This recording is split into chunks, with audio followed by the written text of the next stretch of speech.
Welcome to Native Yoga Toddcast. So happy you are here. My goal with this channel is to bring inspirational speakers to the mic in the field of yoga, massage, bodywork, and beyond. Follow us at Native Yoga and check us out at nativeyogacenter.com. All right, let's begin.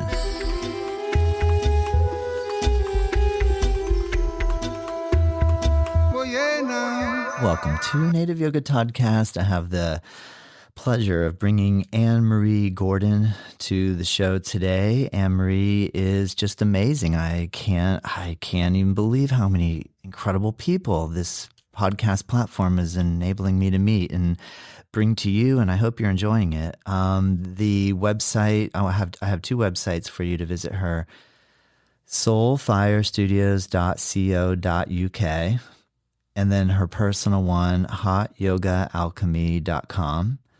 Links in description. Instagram, she has one for each of those as well, at soul.fire.studios, and then also follow her. I post all these episodes on Instagram, and I collaborate with each one. So Friday morning I release that post, and that might be a way that you find out who's the next guest. But you'll be able to find her there as well, and then you can find her on her ann.marie.heat.alchemy Instagram handle. So I'll have all that there for you. All right, I know that's a lot of office work, but I got to get it out of the way. Okay, so let's go ahead and jump in without further ado. Anne-Marie Gordon. Oh, I'm so happy to be here with Anne-Marie Gordon today. And Anne-Marie, and we connected here. We were talking, and I realized I better hit record because she's already just going deep on me, and I got to get all this in here. Anne-Marie, thank you so much for joining me. How are you feeling today? I'm good. I'm feeling really good. Thank you so much for having me. Well, thank you. It's a real opportunity to get a chance to meet another yoga practitioner, teacher. So thank you so much. I'm curious, just because let's imagine the listener right now really doesn't know me and they don't know you. In a real brief sort of summary, how would you describe yourself and what you're currently doing in the world of yoga? Wow, that's a really good intro question. So, I have been a spiritual practitioner since I was about 19, so that's more than 20 years. I have been a yoga specific practitioner for about 15 years. Awesome. Side Amazing. note, let me know if the internet cuts off. Yeah, no, you're good. If it does cut off, it happens every now and again. I just keep talking and you just join back in, and we'll keep going. Okay, sorry about that. No, Do you want me to start that one over again? No. I mean, you probably were going to keep going, but let me just start here. So you're 19, and what is when you say a spiritual practitioner, what is your entry point into spirituality at age 19, or what was the build up to the feeling that 19 was where it all started? Well, I grew up in New York, and New York is a beautiful catalyst place to help people become interested in either the more superficial elements of life or to dig deeper. For me, it was about digging deeper, and I got into Tai Chi at 19. I got introduced to Tai Chi by my boyfriend at the time, and I really fell in love with moving meditation, being able to access just a deeper sense of reality inside of myself, out in nature, anywhere. And that became a very, very strict practice for me every day. Yeah. That's cool. Well, I love New York City, and the architecture and landscape is so interesting. So what was the scene look like? What did the scene look like on your first Tai Chi class? Are we talking in a basement somewhere, out in Central Park? What type of setting was your first experience with it? I'll be really honest with you. I was given a VHS of Master Bob Klein. Love it. Love it. Yeah. That's the best.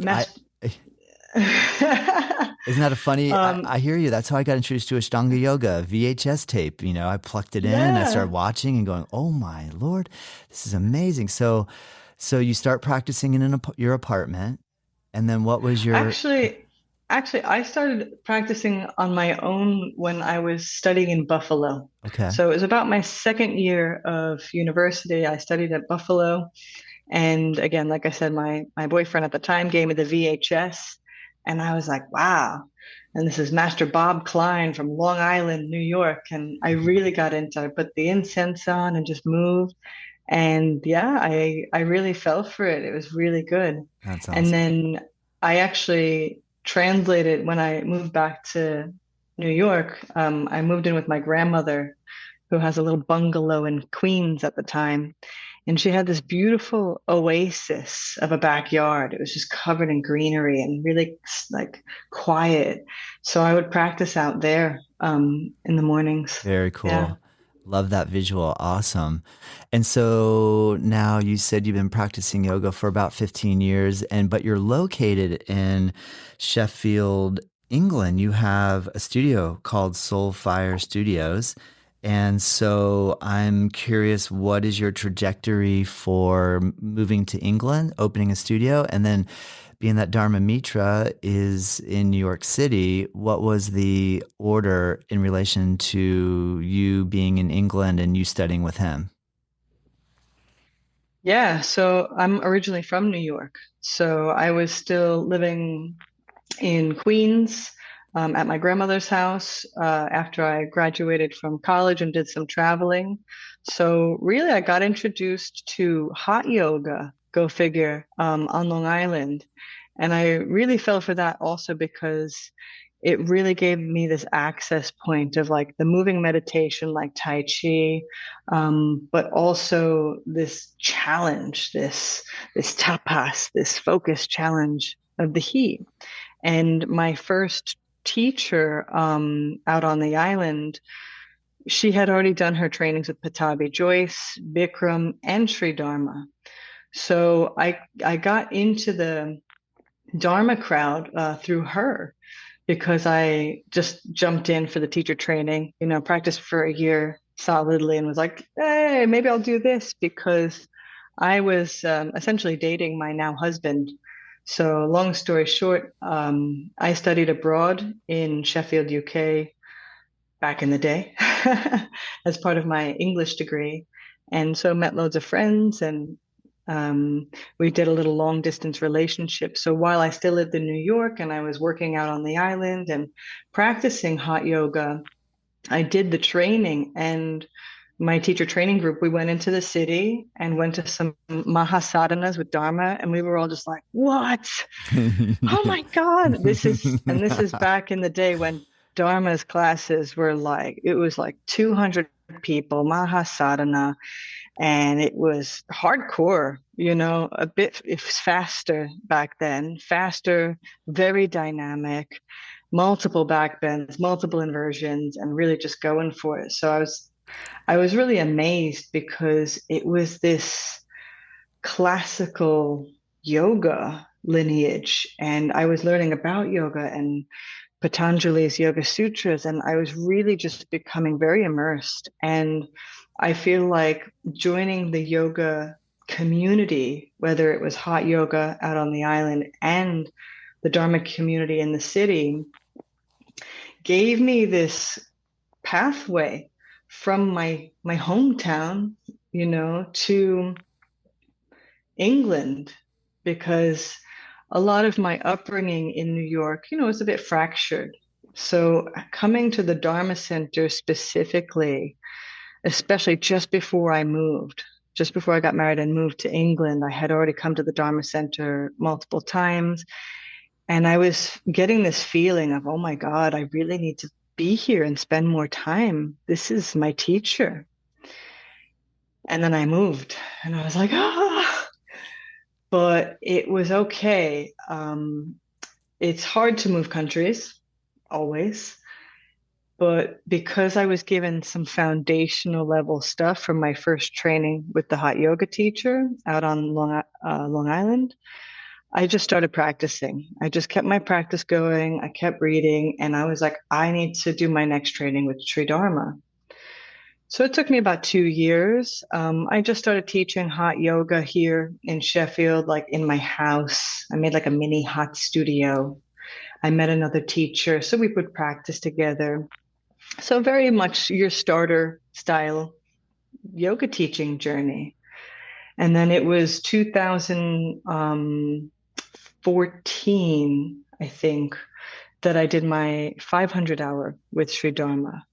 May have been a little bit earlier, but think it was 2014. And this was at the same time that I opened up the first hot yoga studio here in Sheffield. Nice. So Wow. although I have like this hot yoga background, Yeah. Yeah. I was already smitten with the Dharma community. I was like, Yeah. wow, all of it, Yeah. Yeah. you know, Yeah. I don't see a difference, right? Yes. Because it's the pathway of yoga. Yeah.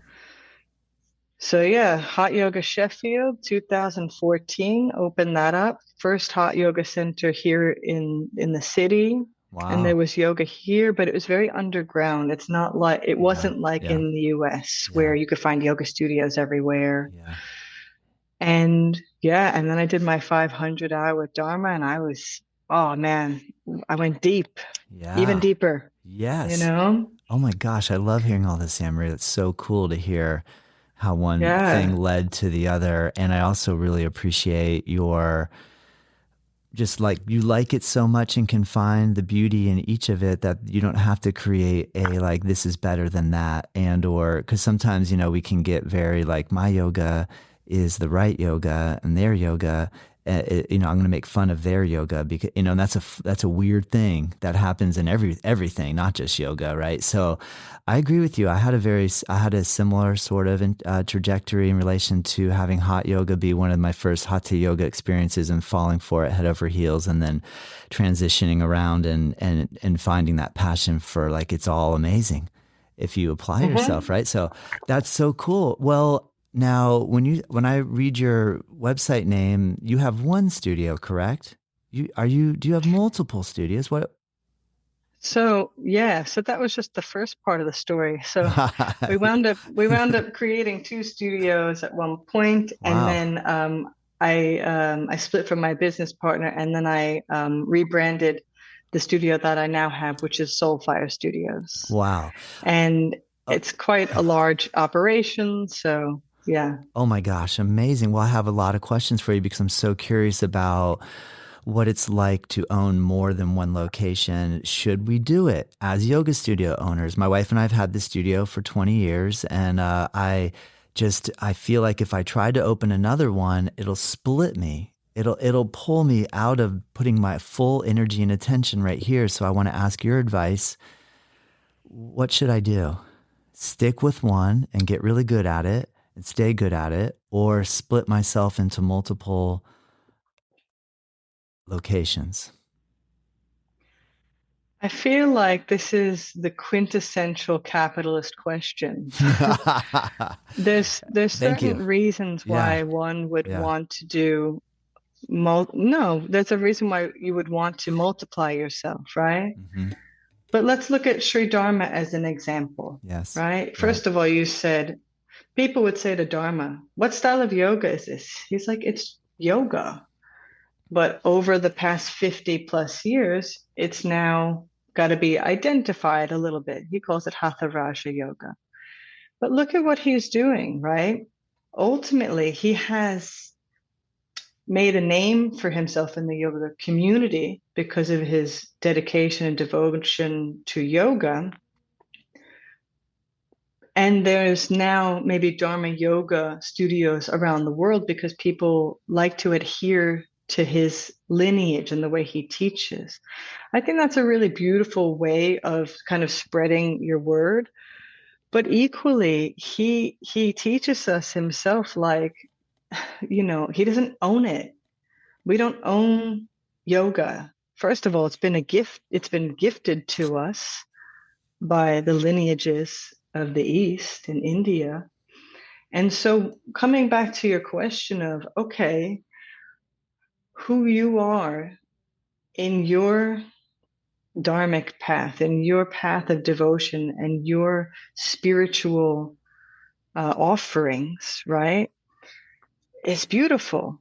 I would say if it's the case that you have students that like really love exactly how you operate, and you're very eloquent about how you like to teach certain classes and the classes you like to teach and your systems.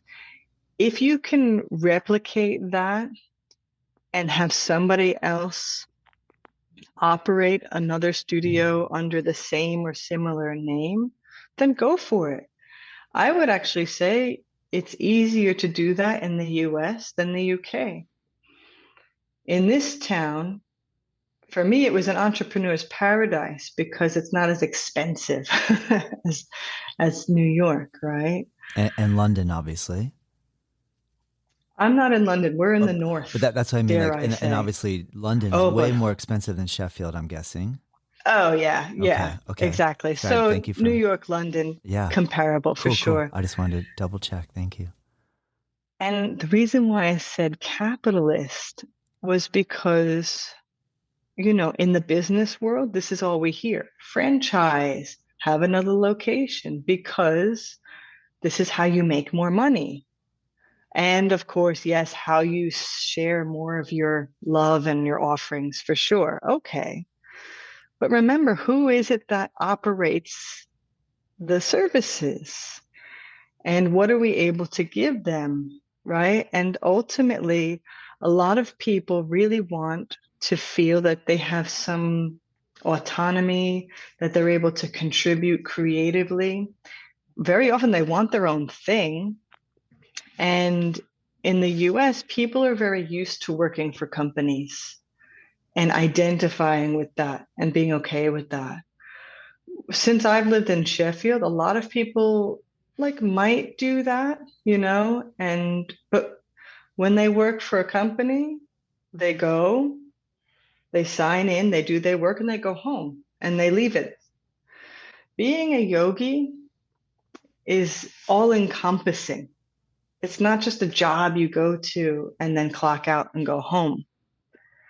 So when the people like yourself and even like myself, really, it has been part of my karma yoga path to create the space, right? And to hold the space. There's lots of the background stuff that you're like, oh, it's somewhat unrewarding and unacknowledged. And people just come in and receive and say, thank you, goodbye, right? And it's complicated and it can be really hard for us as well as, dare I even say, spiritual yogis, if we want to call it that. Because it feels like people come, take what they want, and go. But also, the industry has boxed us in. I said this earlier to somebody.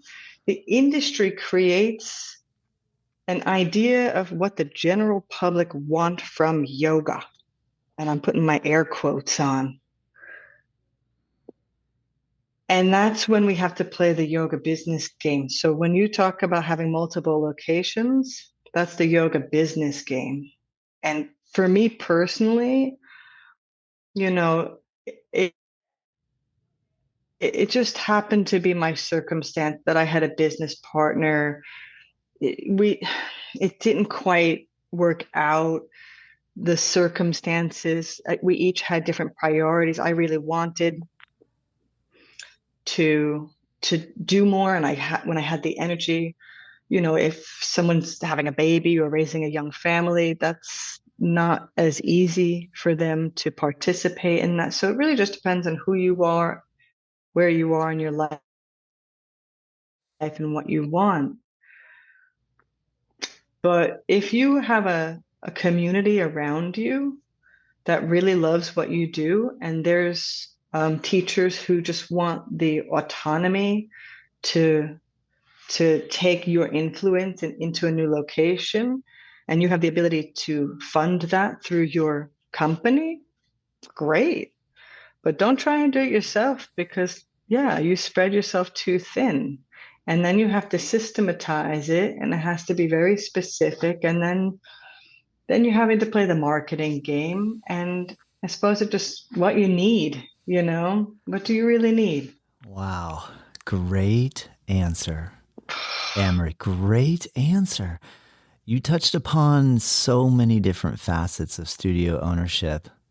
So, I'd love to hear that from someone who's been working in it. You have the American understanding, you have the English and or European sort of understanding, the vibe there. So that was really helpful. Thank you so much. I really appreciate that. It's not a question that is like right on the edge of my mind because I'm just really happy doing what I'm doing right now. I'm not really looking to like go, but I just really needed to hear all that because you've done that and you've tried this and now I'm here and these are a lot of factors to take into account. So wonderful answer. Thank you so much. Can you talk a little bit about okay, hot yoga, you're in a room, it's really hot. What I enjoyed about looking at your website is the first thing that impressed upon me when I looked at your site, and then on that note, let me just the links are in the description. Everybody's gonna be able to click and find you easy. You have a site, soulfirestudios.co.uk, which will show the studio that you currently own. Then you have your own personal site, which is hotyogaalchemy.com. So when I was on the hotyogaalchemy.com site, I saw that you kind of are taking the heat as an element and then like really bringing a little more attention to what sort of intent you come in with to working with the heat element, which I found quite interesting and refreshing versus I'm going to go to sweat and I'm going to just lose some weight and I'm going to feel good and then I'm out, which is great. So I'm nothing against that. But I just, I got a feeling that you're bringing a little more of the depth into this purpose of working with heat. Can you elaborate for us what your intention is here within all this? Stay with us. We'll be right back. I really hope that you're enjoying this episode, and I just wanted to take a moment to announce a course that I'm really excited to release. It's a free course, and it's called 8 in 8, Learn 8 Limb Yoga in 8 Days. My goal is to help coach you along in the Ashtanga yoga practice in a way where we take just the sun salutations, the fundamental asanas, and the final breathing poses, break it down with some philosophy videos as well, explaining the 8 limbs of Ashtanga yoga in a very easy to use, friendly course that is totally free. Click the link below, check it out. Let me know what you think. All right, let's get back to the episode.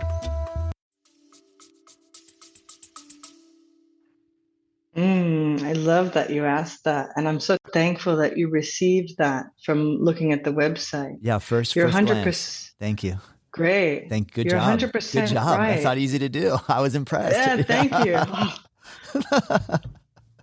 I'm thankful because you're right. So I really I went somewhere when I went to hot yoga, and yes, I had tried Bikram back in my Buffalo days, and that was like hardcore and pretty crazy and militant and whatever. It was the scene back in the early 2000s.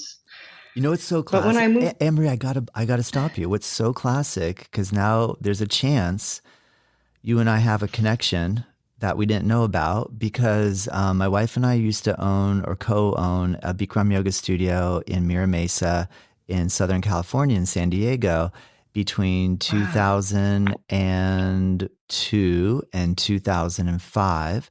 So in 2003 or 2004, I actually went to Buffalo to teach hot yoga at the Bikram yoga studio in Buffalo. And so I wonder, that's amazing. I wonder if we were in the same studio, maybe not the same time. I mean, there's a chance, but I was only there for 1 week and there was a guy that was running it. He was out and the guy that owned it had me go out there to cover for a week. So I don't even know if we should try to even dig into whether or not we were at the same place at the same time, but I just want to say all that because I'm familiar with that scene in Buffalo. I went in the middle of winter and there's a big snowstorm. I was like, whoa, this is intense. Like San Diego and Florida, like I'm not used to Buffalo snow. So it was beautiful and freezing and everything. But I don't want to stop the track you're on. I just had to put a little pause there just so I can build that connection. But I'll let you continue. You're talking about hot yoga in Buffalo.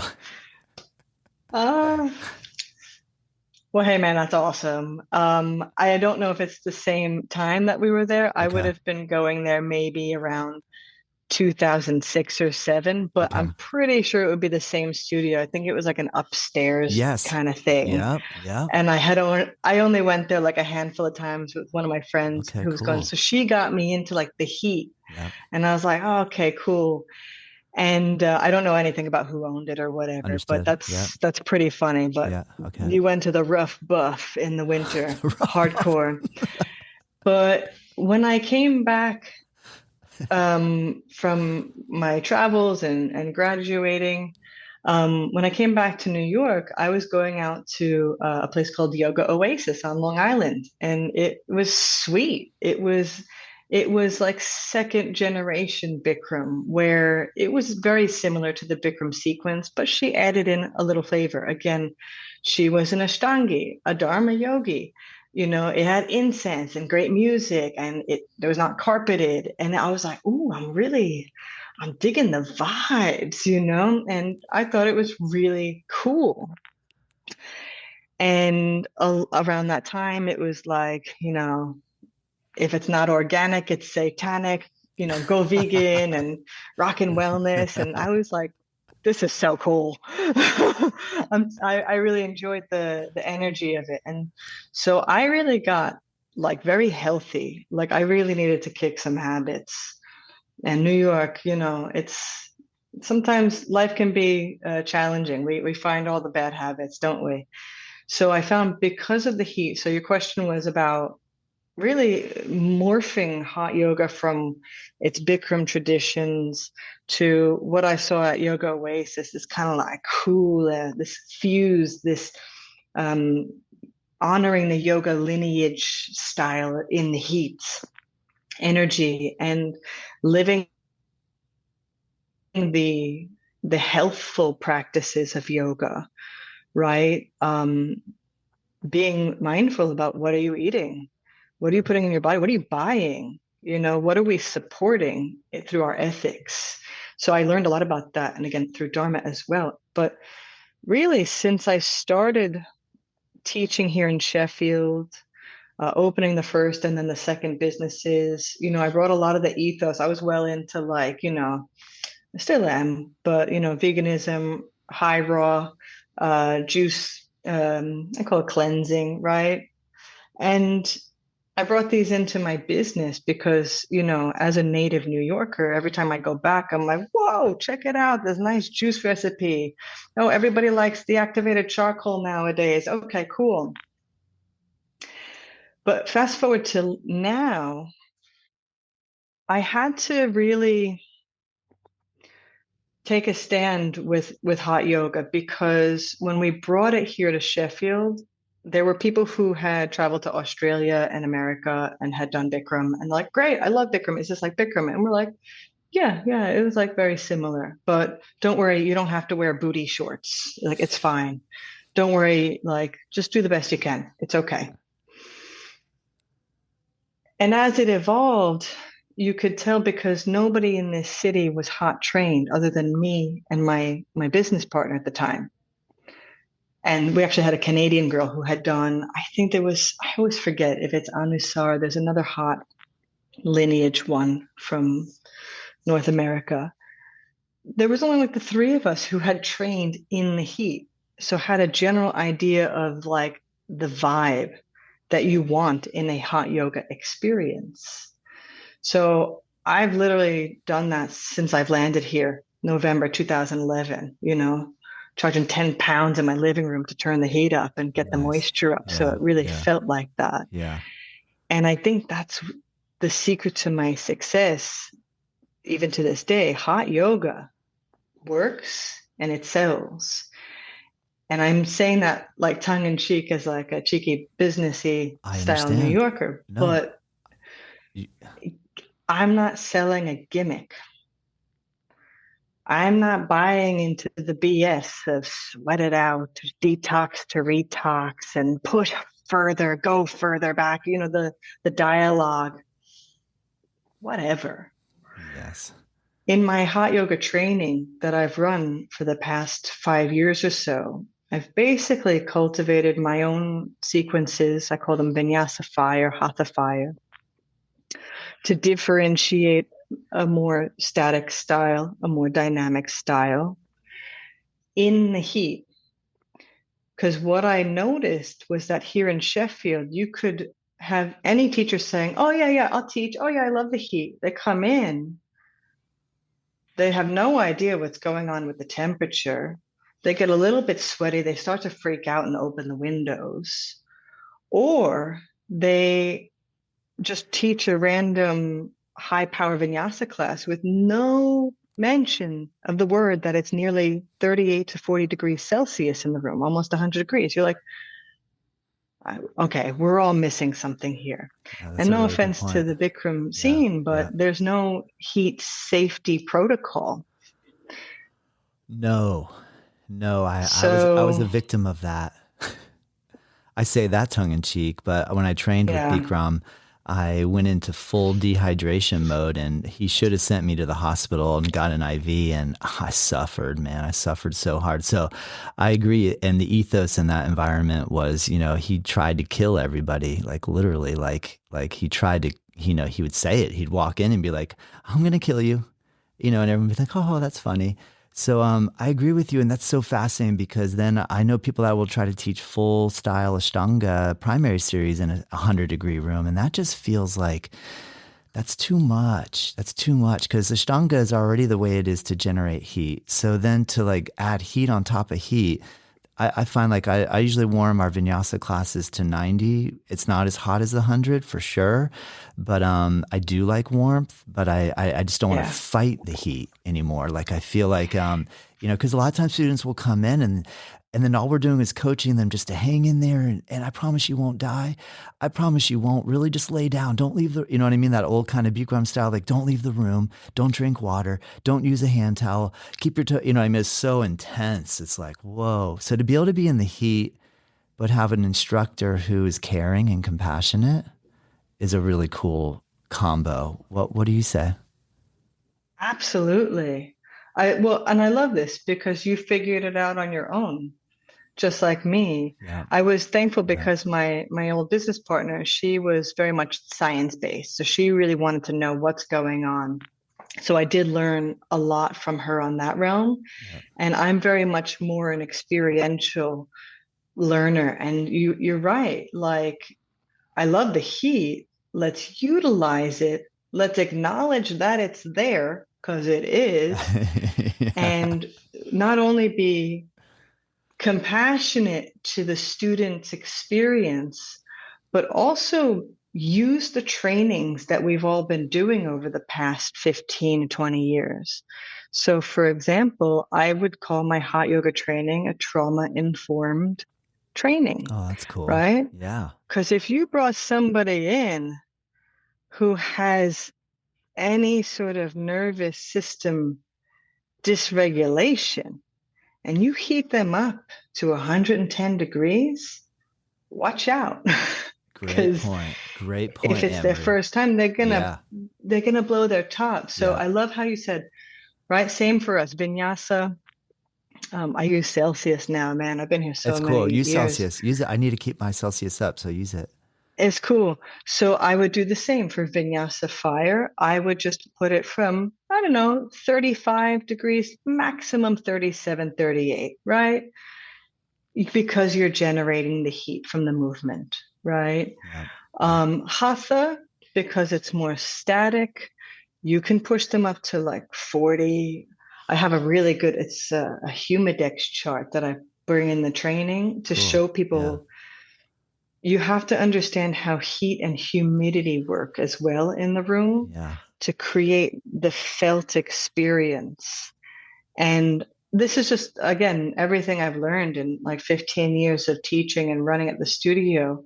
And when I hire new teachers, again, everyone in town's like, yeah, I'll teach in the heat. I love the heat. And, I did this in the early days. We would give them the basic health and safety, what to do if somebody looks like they're going to pass out, meaning keep an eye out, it happens, how to prevent it. But what I noticed, and here you can look at this wherever you go to hot yoga, market research. Notice in hot yoga studios, no one ever says the word heat, never comes up. Isn't it wild? Yeah, like people go in and sweat like crazy, or even what I find fascinating is it will be, let me try to use my Celsius, 40 or 41 or 42 degrees, so like 115 or where, I don't know if I got that right, but somewhere like that, really hot. And it's not hot enough, you guys. It's not hot enough. Can you turn it up? You know what I mean? You'd be like, oh, cool. How, isn't that an interesting part though? In the hot yoga, the obsessive part too, that can happen. Have you, Yeah. and I just to be very honest, have you noticed how a little bit in the intense hot yoga scenes where there's an obsession toward skinny, I got to sweat, I have to detox. It can be a little bit, if there is a little bit of, I got to purify because I've suffered trauma, and therefore the more purification I do, the cleaner I'll get from that traumatic experience. And the hot yoga becomes like an obsessive way of feeling like it's okay to be obsessive. Have you run it? Yeah.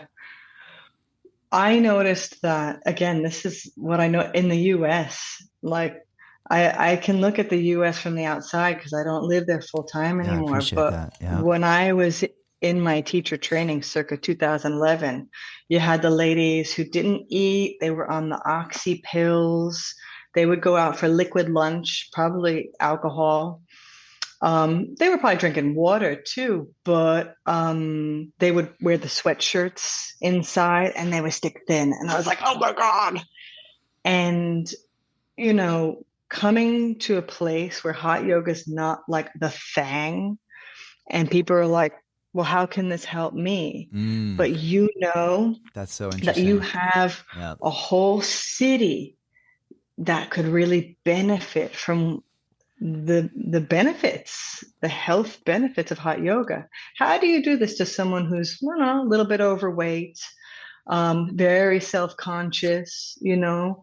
How do you get them in a room where all the imagery that we started with was skinny white girls in booty shorts at their peak, you know, head to knee pose? Yeah. You're missing the people who need this. Yeah. Good point. So when we started here, very quickly, you had to find that balance of like, well, how do you get people who could really be helped from yoga, period,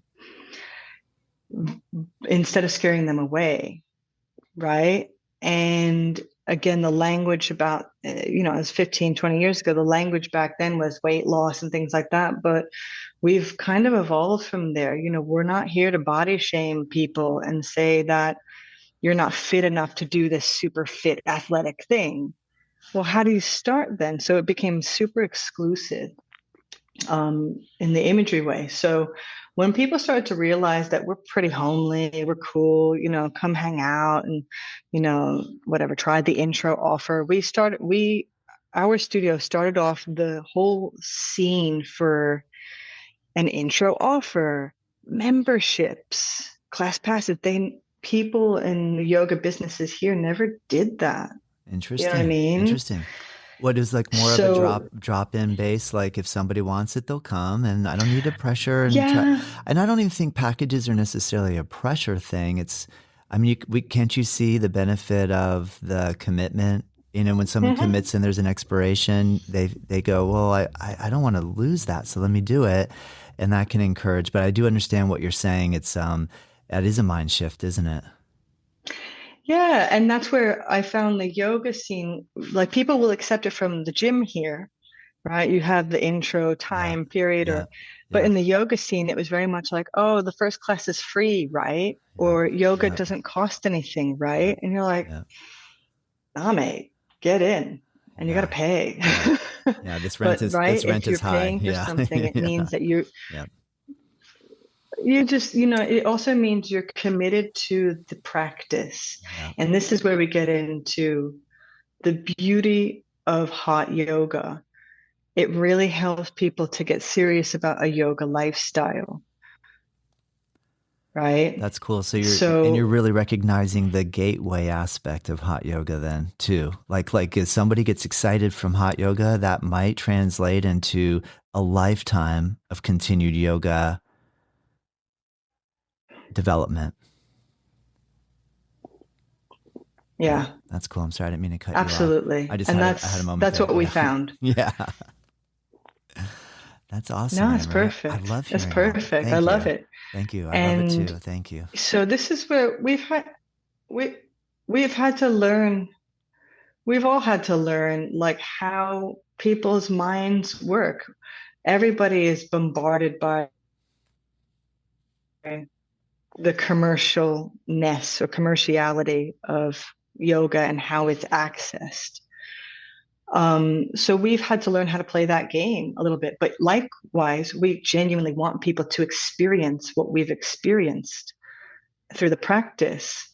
So yeah, moving forward, again, coming back to hot yoga training, what I now do, I've had to make it a little bit more immersive and bite-sized because sometimes I find that people aren't maybe as dedicated to, more in-depth training sometimes. But I run a conversion course, which is my 50-hour Hot Yoga Alchemy immersion, where I teach teachers or practitioners the health and safety of hot yoga. Is this okay? Is this good for me? Am I hurting myself, right?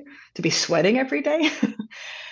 The second module is about delivering sequences in the heat and creating that hot yoga experience so that as teachers, one, we are spokespeople for hot yoga, and we are the teachers.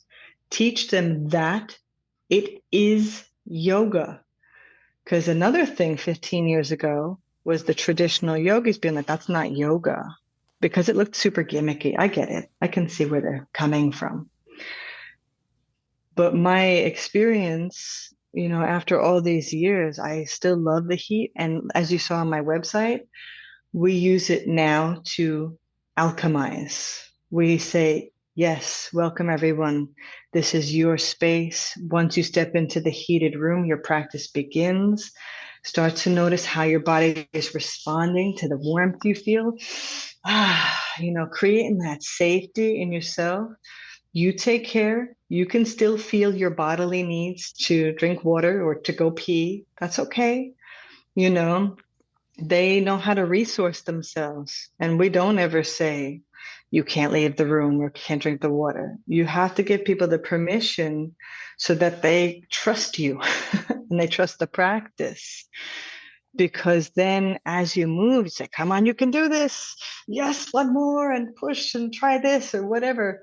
And they can do the best they can each time, but they'll come back to it over and over. And again, this comes to that trauma-informed part because we're teaching people to, again, reconnect to the truth of feeling their own experience, not telling them what they're feeling and not ignoring it. Because in the earlier days, you had people throw themselves into a hot yoga experience. And again, back to the education. I know coconut water was always part of the Bikram scene, but telling them electrolytes, be sure to drink some electrolytes. You need to do that regularly as part of this lifestyle so that you as the teacher, you prevent people from making silly mistakes that make them pass out, which doesn't happen all the time anyway. But people are always scared about that. They think they're going to pass out. And then as you create that, I've got the lifestyle, I'm hydrated, I ate at the right time, I ate the right amount, I'm feeling good. So if they come into the hot practice and they're like, oof, I just started to feel a bit funny. Okay, I'm going to sit down. And then I got back up. I felt fine. Okay, wonder what that was, And throughout, especially at the apex, I like to do like deep hip openers at the apex. And I said, go inwards. What's going on in there? Are you fighting it? I love, you said that before. We don't fight the heat anymore. This isn't about an endurance test.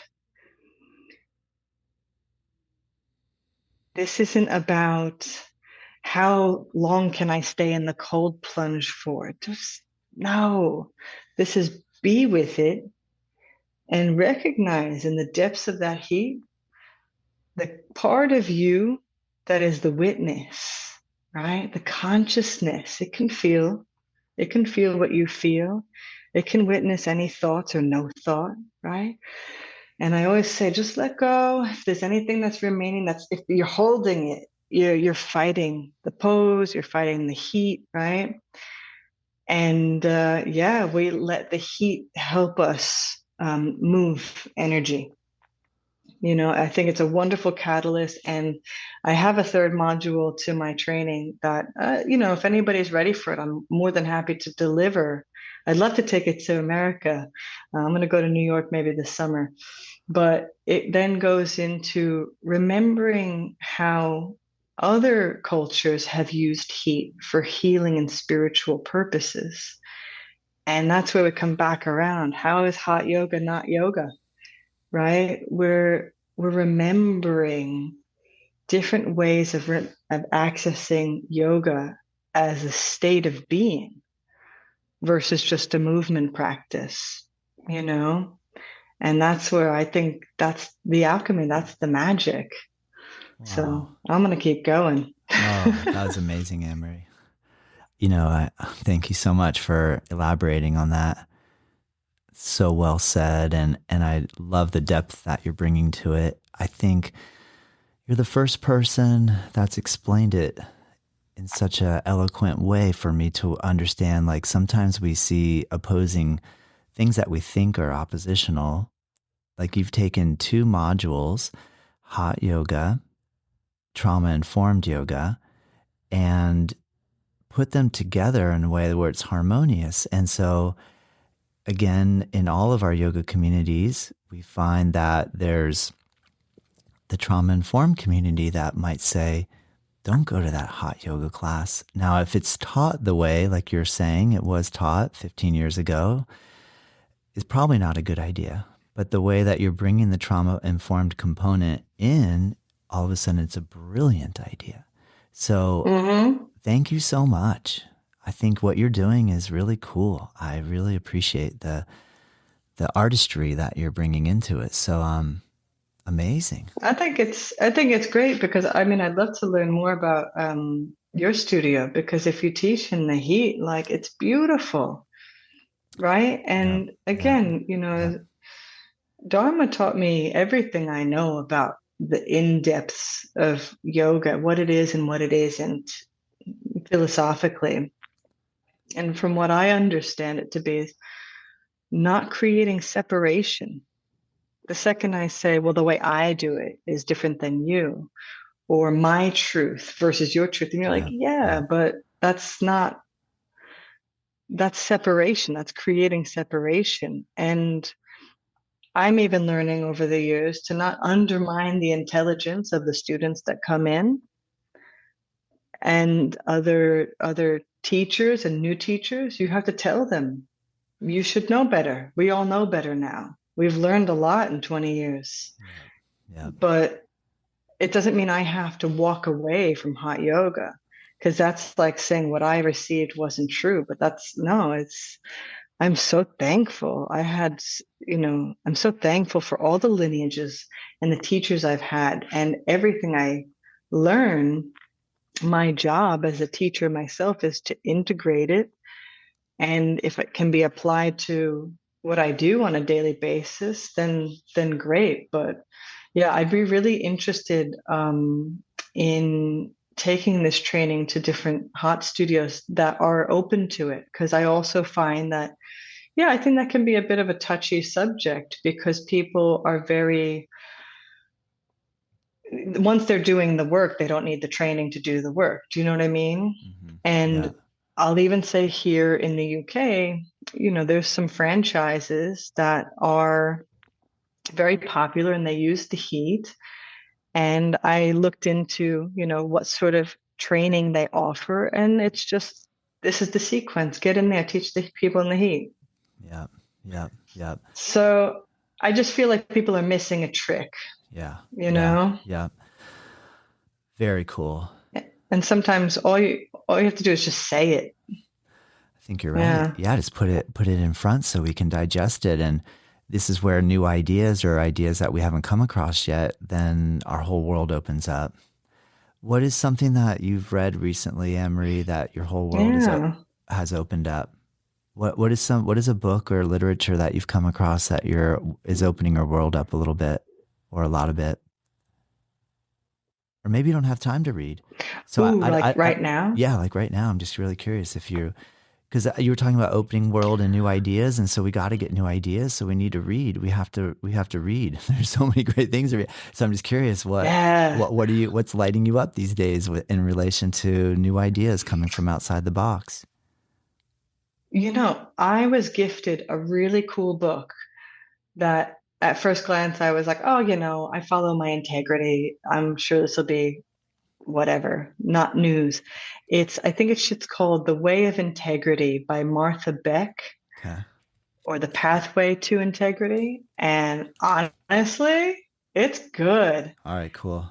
Even if it's just a reminder that deep down inside, you need to follow your truth and stay aligned.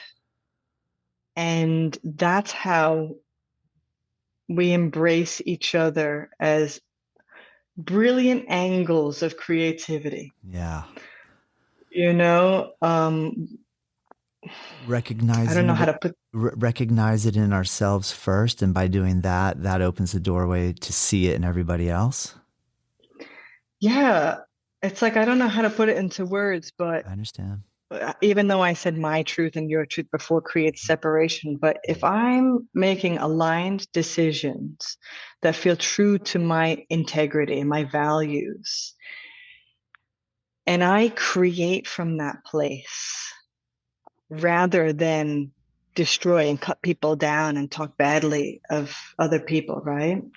If I say, well, I'm really interested in hot yoga, and I love how it helps people really find themselves and eat well and sleep well and become courageous in their lives, right? I'm creating something in this world, and you're like, hey, that's really good.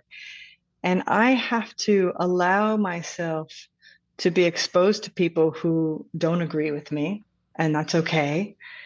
And then I can say, okay, I hear you, but no, this is still really part of who I am, and I'm not going to change because of that, right? Yes. So we have to stay aligned with our integrity. And Martha Beck in this book, like, she goes wild, man. She used to be Mormon, and anyway, you have to read it. I'm going to read it. Thank you so much. That's why I have to ask you, because I'd love to read and I love getting new books. So thank you. Yeah. I will definitely check it out.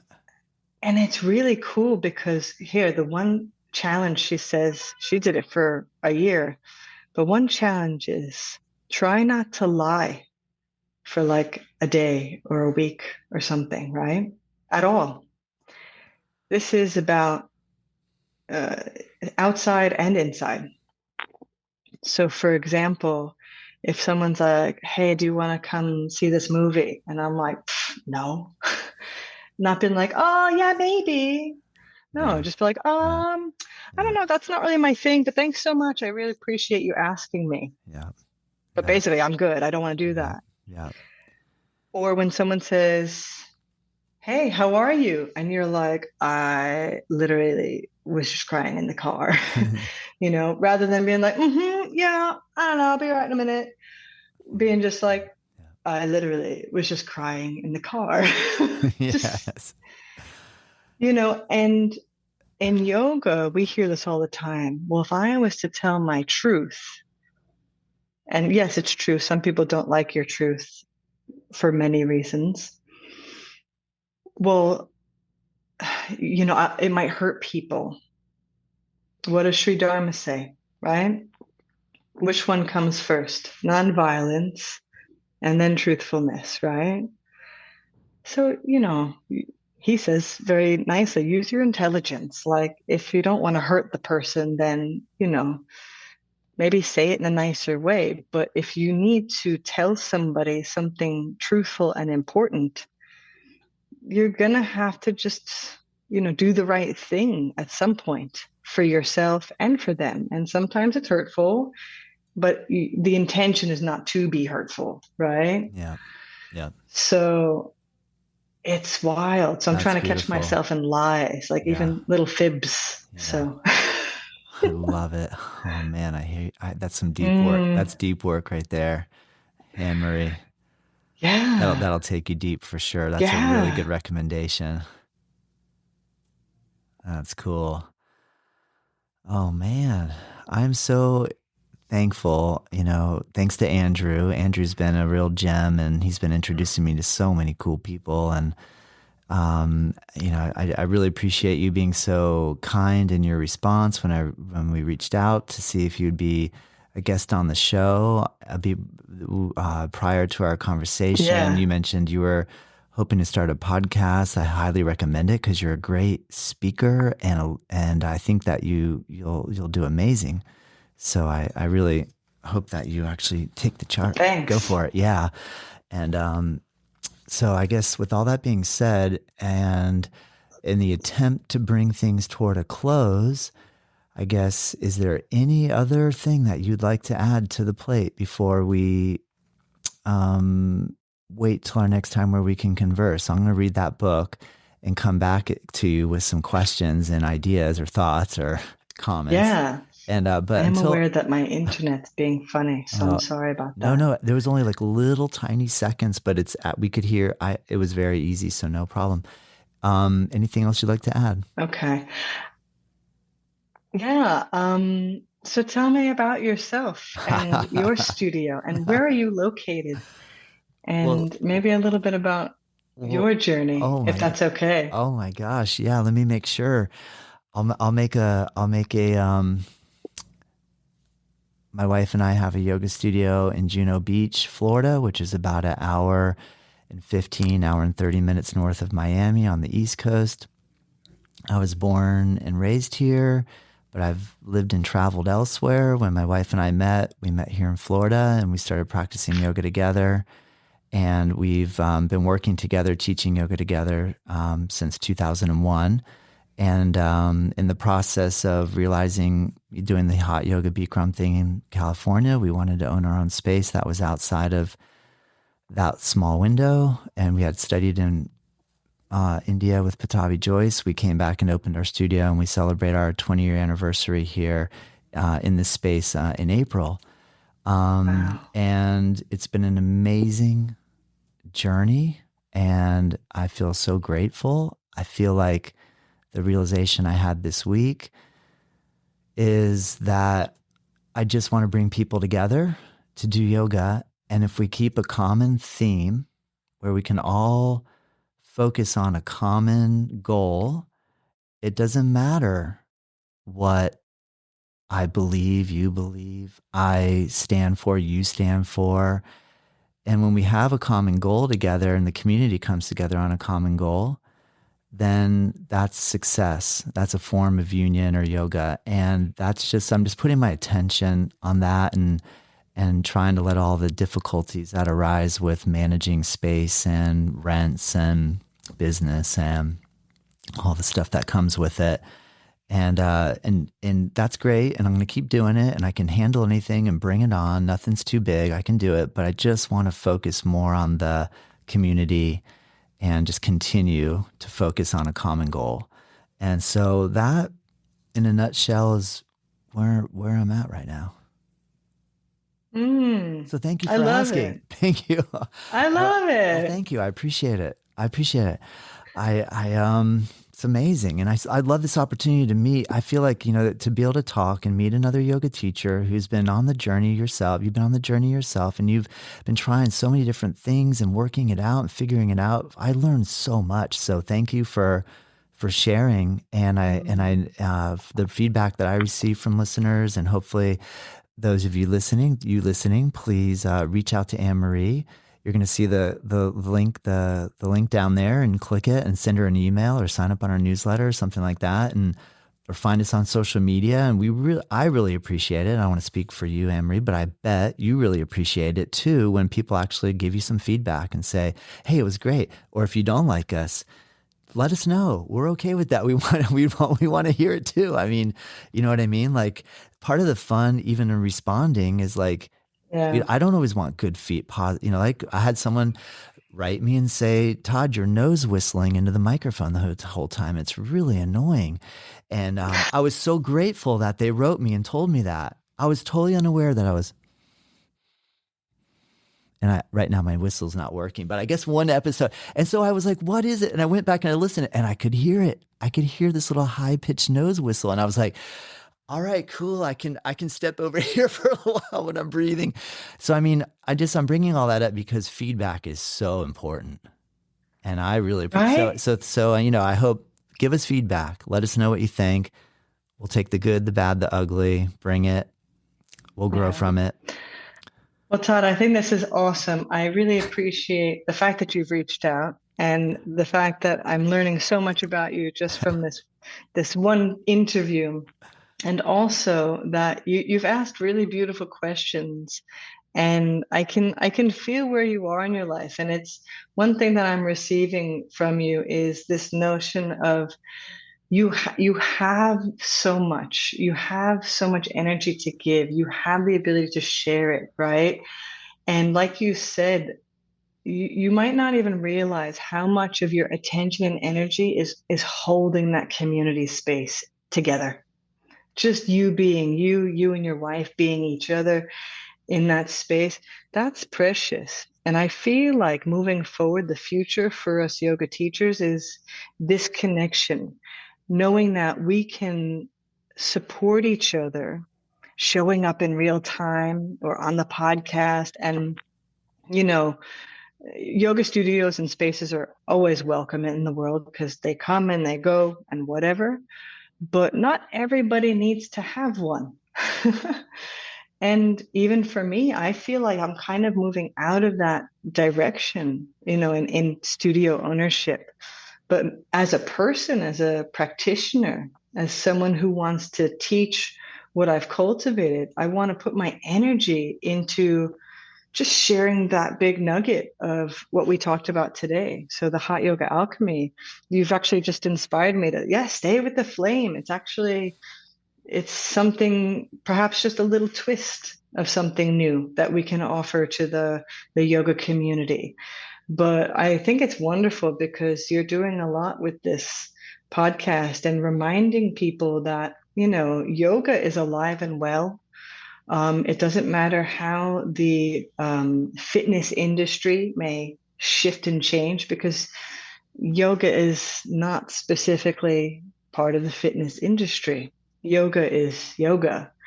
Again, this is a deep, inspiring way of being.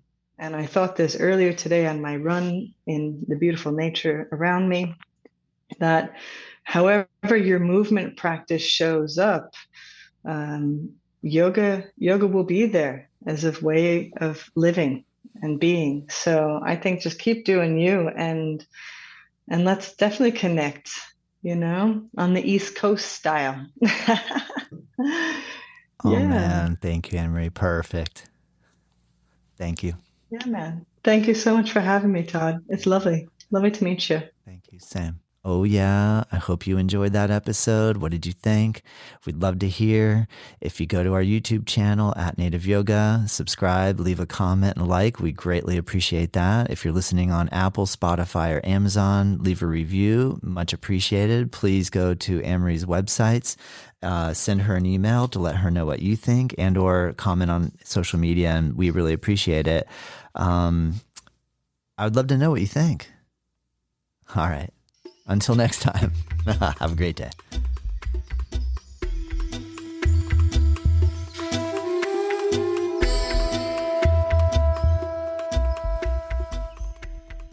Native Yoga Toddcast is produced by myself. The theme music is dreamed up by Bryce Allen.